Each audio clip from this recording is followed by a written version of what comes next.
A Campfire Tales production of The Secrets of the Starlight Hotel, found on Reddit, written by Joe Dog 93. Welcome to Story Time. My name is Mike, and this message goes out to all who happen to follow me online. In my time here on Reddit, I have enjoyed countless ghost stories, and haunted houses, and so forth. That's all they ever were, though, just stories. My mother passed away recently, and while some of my relatives and I were cleaning out her attic, I came across my old journal, and I wish that I hadn't. What happened all those years ago?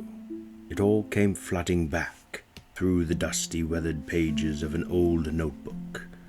The memories of so long ago were dead and buried, and I would have preferred they stayed that way. It was around 20 years ago now. I was only a summer away from putting the whole North American landmass between me and my podunk little town. The Starlight Resort, a quaint hotel in my town, popular with honeymooners looking for a romantic getaway and an old-timey colonial experience, was the perfect opportunity for me to save up the last little bit of money I could before school started. I primarily worked at the front desk for the night shift. Getting a job there was a breeze. Apart from a couple of regulars, the staff changed frequently. Unfortunately, being short-staffed so often required me to step outside of my immediate duties at times. I do remember there was a security guard who quit after only a day. It has been said that a lot of people who have tried to work there in the past have never gone more than 4 or 5 days without quitting. Little did I know that I would soon find out why. Anyway, this is where my journal comes into play. In my day, we didn't hop on our cell phones and pointlessly update the world on every mundane aspect of our lives. If you were working late and you were bored, you had a couple of options. Be a normal human being and socialize with your co-workers. You could get a deck of cards and kick your own ass in a game of solitaire.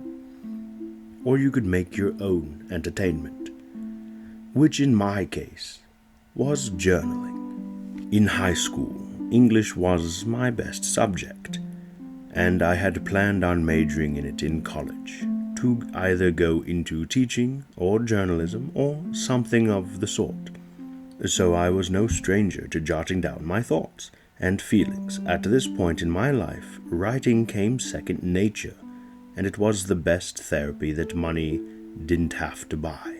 A notebook doesn't lie or misinterpret, it only presents your thoughts, feelings, and experiences as you dictate them. I used to write and sometimes even just doodle if it ever got slow enough where I wasn't constantly busy.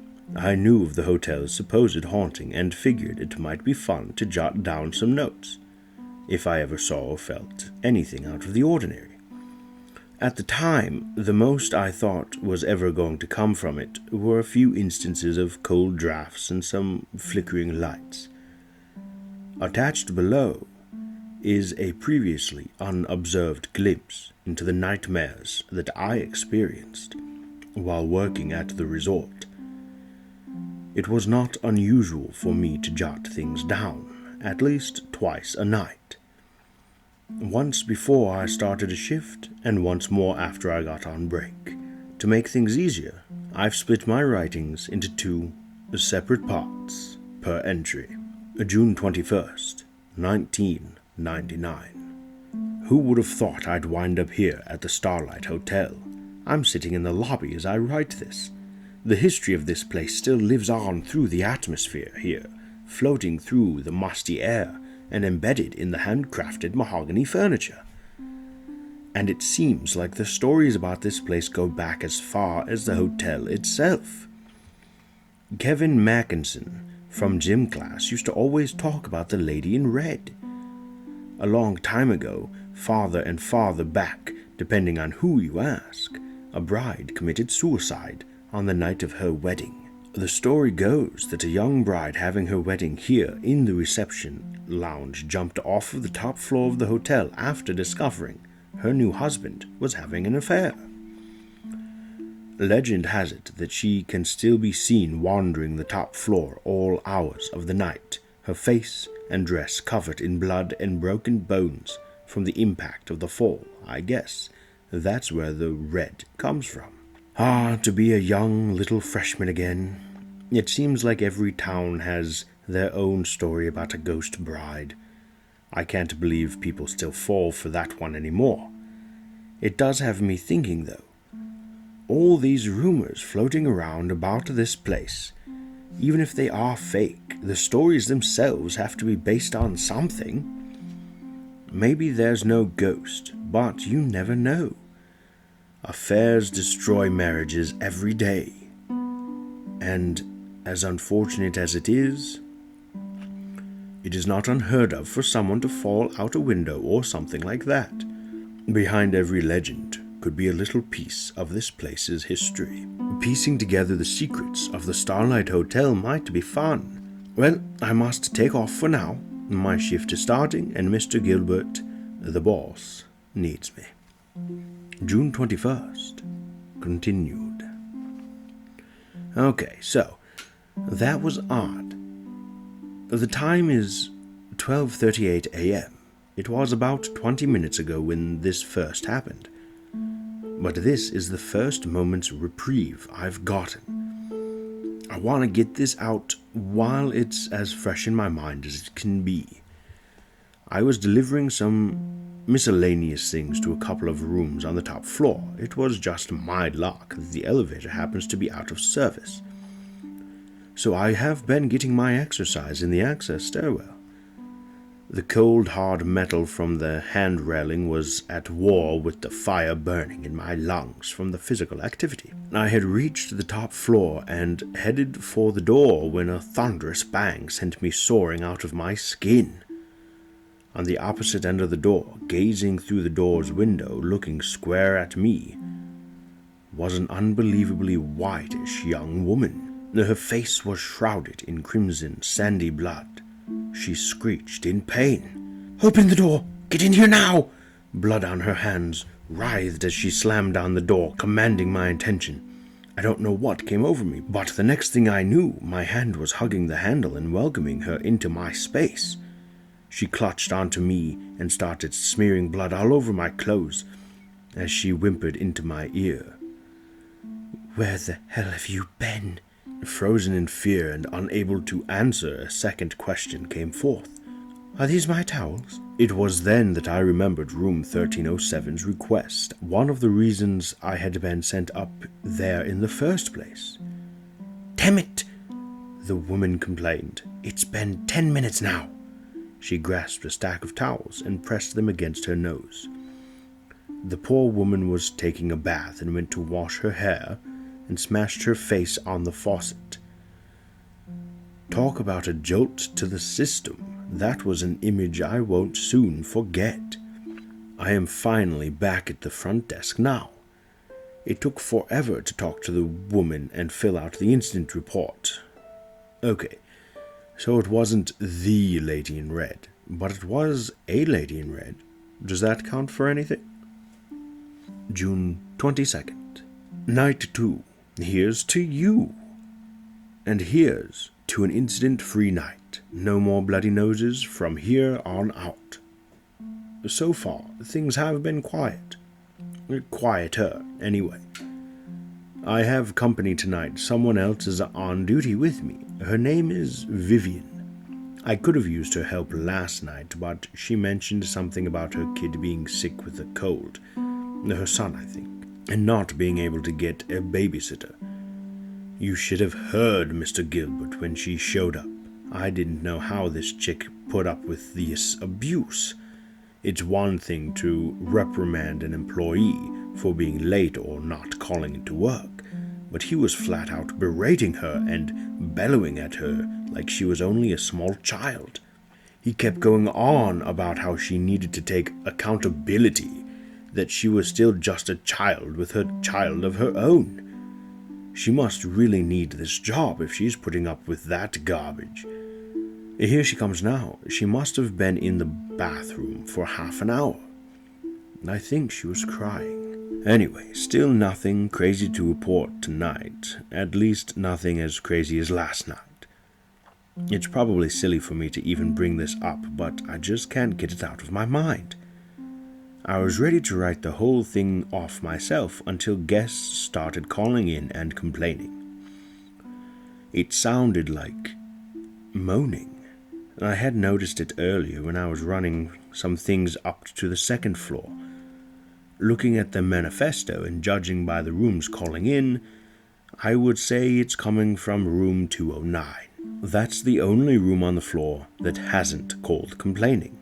The only problem is, room 209 hasn't been occupied in weeks, according to the records. There's a lot of secrets in room 209.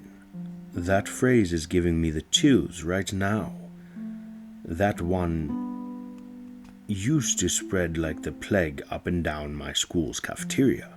The story would be almost completely different by the time it made its way around the room, though. When I saw that room 209 was empty, my heart nearly sank as the various stories came flooding back to me. The sound coming from the room right now, though, reminds me of one particular tale. It was the early 1900s. A young woman from a multitude of places, depending on who you hear the story from, immigrated to America to start a life of freedom and opportunity with her sweetheart. The significant other came over first and got a job in a steel mill to pay for her passage over. After arriving here and settling in room 209, she learned that he was tragically killed when a fire broke out at the mill. Upon learning of his death, the woman became despondent and barricaded herself in the room. Hotel staff tried everything they could but were unable to enter the room. For 10 whole days, the woman sat in the room, bawling her eyes out, until finally succumbing to starvation and dehydration. When the staff finally managed to get through the door, her lifeless body was discovered on the bed. She was still clutching a pillow to her chest. Is this what I'm hearing right now? The mournful sobs of a grieving widow? Leave it to Vivian to head off to the bathroom again right now. I'd give up my week's paycheck to have anyone else go up there with me and check it out. I don't want to go alone. When housekeeping goes in there just to clean the room, they do it in shifts, never going alone. And they are always in and out, no messing around. What am I going to do? I'm just one man, the new guy. Unfortunately, I'm not really in any position to say no. Here goes nothing. I'll have to be as quick as the maids. With any luck, I should be back before the ink on this paper dries. June 22nd. Continued. Damn it! I knew I shouldn't have gone up there. What am I going to do now? I've never dealt with something like this before. The room was completely emaciated. How the hell could that have happened? No one said anything, not about this. No one should go back into that room. Not 209. I got water all over my damn shoes and I liked this pair. Stupid busted pipe. I'm grateful that the damage was minimal at least. Mr. Gilbert had me seal the room up. No one else on the floor reported any issues. And no water got into anyone else's room. That's good news. Mr. Gilbert says that he is gonna get some guys to handle it tomorrow. So, I guess I didn't hear the cries of a grieving widow after all. Just the wailing of a busted water pipe. Perhaps there are a lot of secrets in room 209, but that'll have to wait until the room is repaired again. June 23rd. What fresh hell awaits me tonight? This has been the most stressful couple of days I've ever had. I guess somebody up there is making me work hard for my money. So far tonight has been gleefully uneventful, thank God. Maybe I can rest easy and just do some average night's work, knock on wood. Vivian came in a little late tonight, but I don't think Mr. Gilbert noticed this time. When I went to clock in, he reeked of booze, and he wasn't too friendly tonight, either. When I told him I was here, he just grunted, "Get to work," and went back to hitting the bottle. I guess managing a hotel isn't an easy business. It takes a mental toll on you. And I feel bad for the guy, but he could try and be a little more friendly. And off to work I go. June 23rd. Continued. Break time, and what a wonderful break time it is. Finally got to do what my original job description entails. Sit at the front desk and answer the phone. I think I'm a little bored tonight. There's no excitement. I managed to get in more than a few words with Vivian tonight. She's a pretty rad chick once you get to know her. She's a little quiet at first, but all in all, a very good listener. A funny thing is, we went to the same school, but she's a little older than me by count, maybe 4 or 4.5 years. I think maybe she just graduated before I got there. I figured maybe I would ask her what she's heard about the place. That didn't quite go as well as I'd hoped, though. She just said that she wasn't much for ghost stories and didn't go in for that sort of thing. I figured it might be better to just change the subject without thinking. I just blurted out the first thing that entered my mind. "How about Mr. Gilbert, huh? He can be a real hard-ass sometimes, huh?" The air in the room went from warm and inviting to tense and chilly. She glanced down at the floor. "What are you gonna do? Bosses are crap, am I right?" "True," I answered back. "But I heard the way he speaks to you. Why do you put up with it? If someone gave me crap for taking care of my kid, that would be it. Where else am I gonna go? I'm stuck here." That's all she said, just like that. No feeling in her voice. And I feel bad for this poor girl. I can't imagine feeling trapped like that with no way out. It must be hell. "There must be something else you can do," I asserted. "Why don't you just quit?" "Would you help me?" I didn't quite understand what she meant. "Would you help me get out of here? Go find a better place?" Okay. Isn't this something you can do personally, though?" Suddenly, Mr. Gilbert was coming back from wherever he was. That was the end of that. She shushed me and took off for the restroom. She didn't like to be in the same room with him if she could help it. I was surprised he didn't ask what I was up to by myself. He just asked if everything was okay and went back to whatever he was doing. He's in the back office right now. I don't think he was feeling too well. All his drinking must have finally hit him hard, and I haven't heard a peep from him. June 24th. That was fun while it lasted, but it wasn't meant to be, I suppose. I guess asking for a couple of nights in a row of unvarying work was too much to hope for. Anything that can go wrong has. I don't know about ghosts. I have yet to see one, but I certainly wouldn't be surprised if there is a hex on this place. Maybe the rumors from school got it all wrong. This place is cursed, not haunted. The kicker was this newlywed couple coming running out of the elevator in hysterics.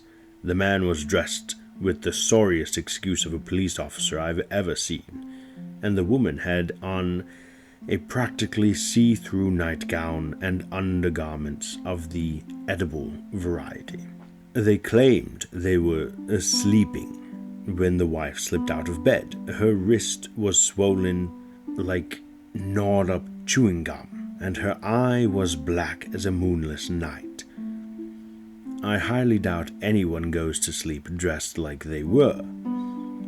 And who among us isn't 80 years old, bruises up like that from falling a few inches out of bed?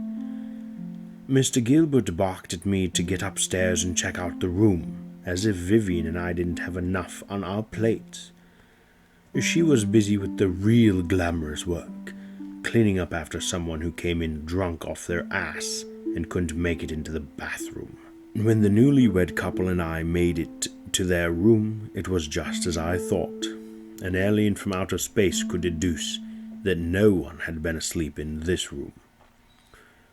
The bed looked like a tornado had hit it. The sheets were wet and stained by the complimentary bottle of champagne given out to the newly arrived happy couples, and a small dent lay embedded in the ceiling with its bits of plaster trickling down. My guess was from the popping cork. I sighed as I held out my clipboard and started filling out the incident report. "Okay," I asked. "Do you guys want to tell me one more time what happened here?" "I told you we were—" Yeah, I know.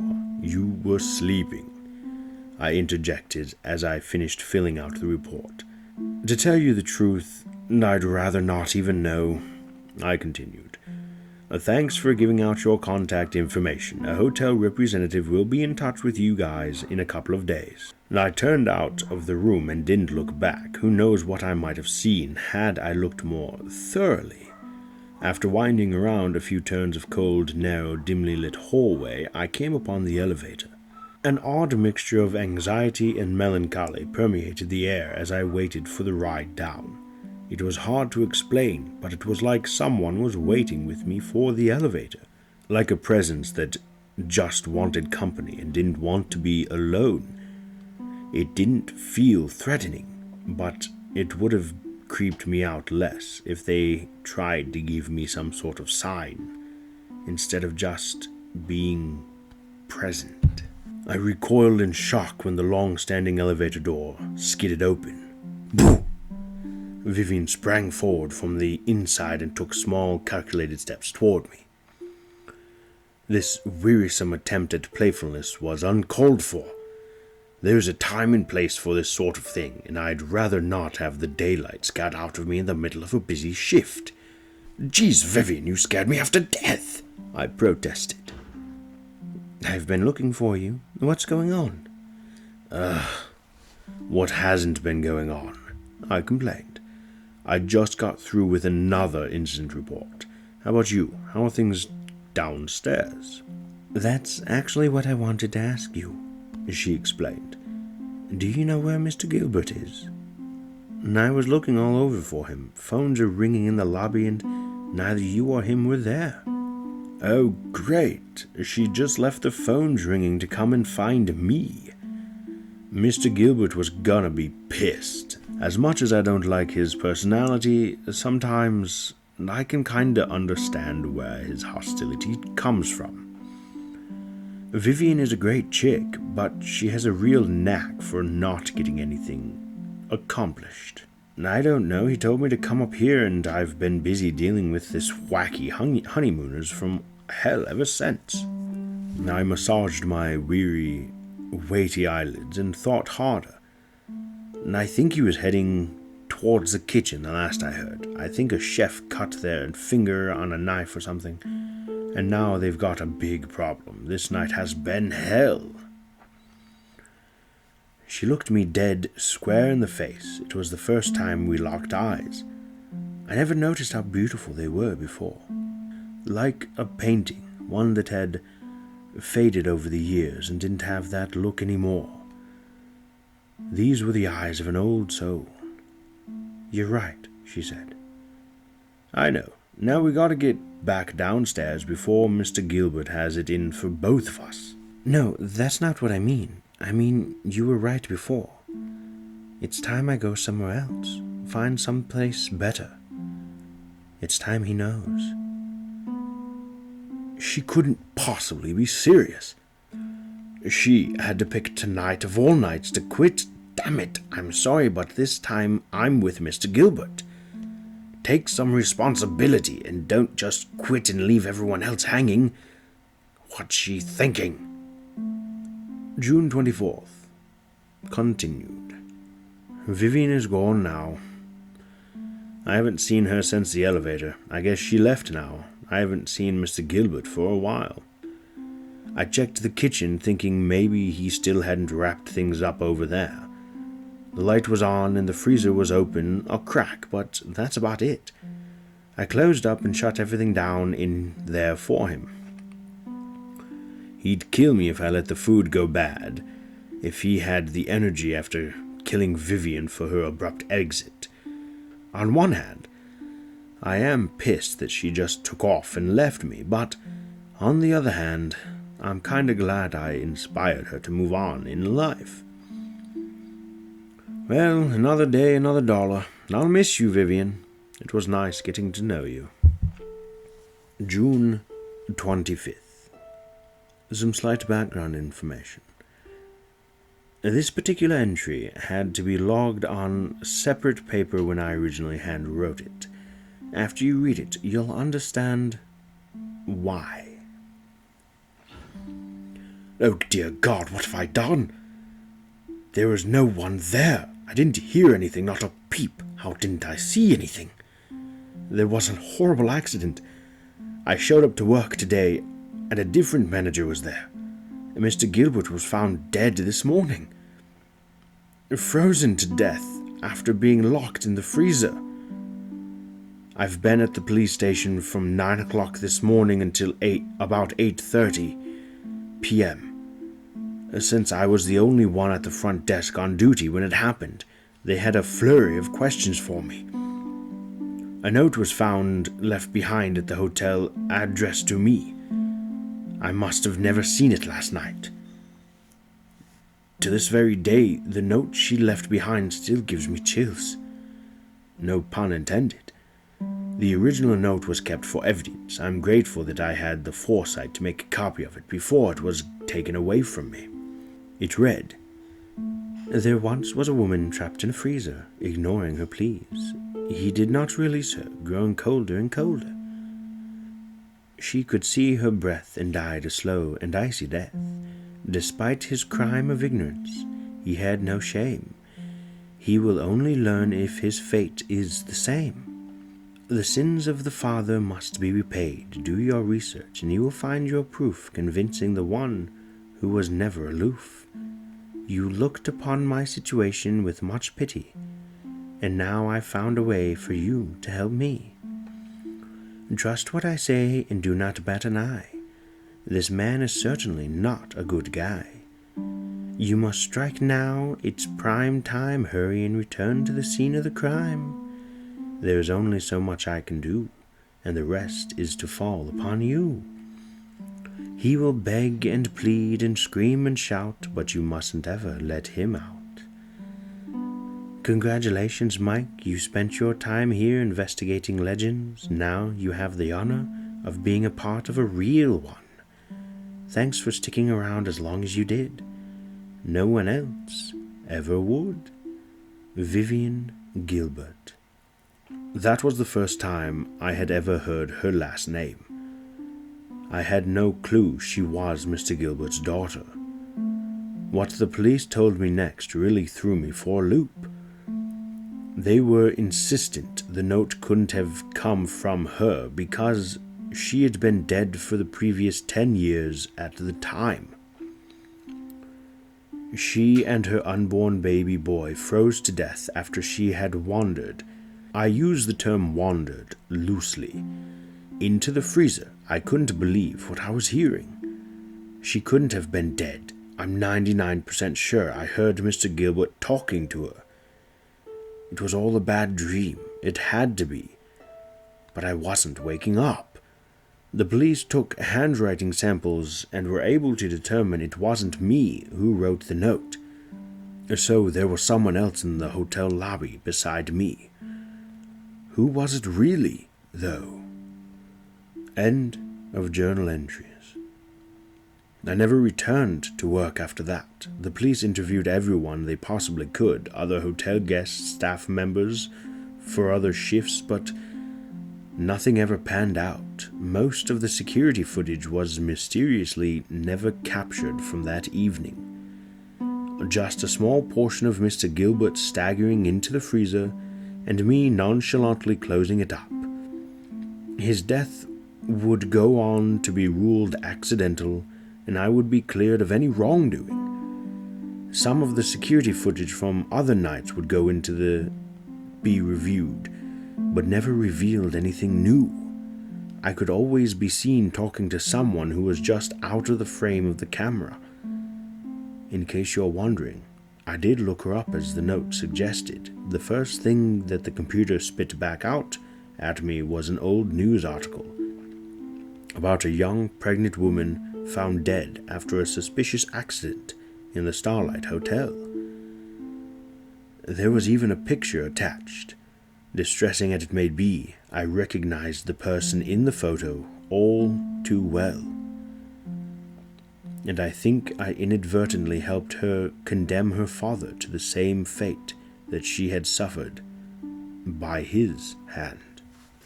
If you enjoyed the story, please like, comment, and subscribe. And if you wish to read the story yourself, a link shall be in the description. Fare thee well, my friends. Until next time.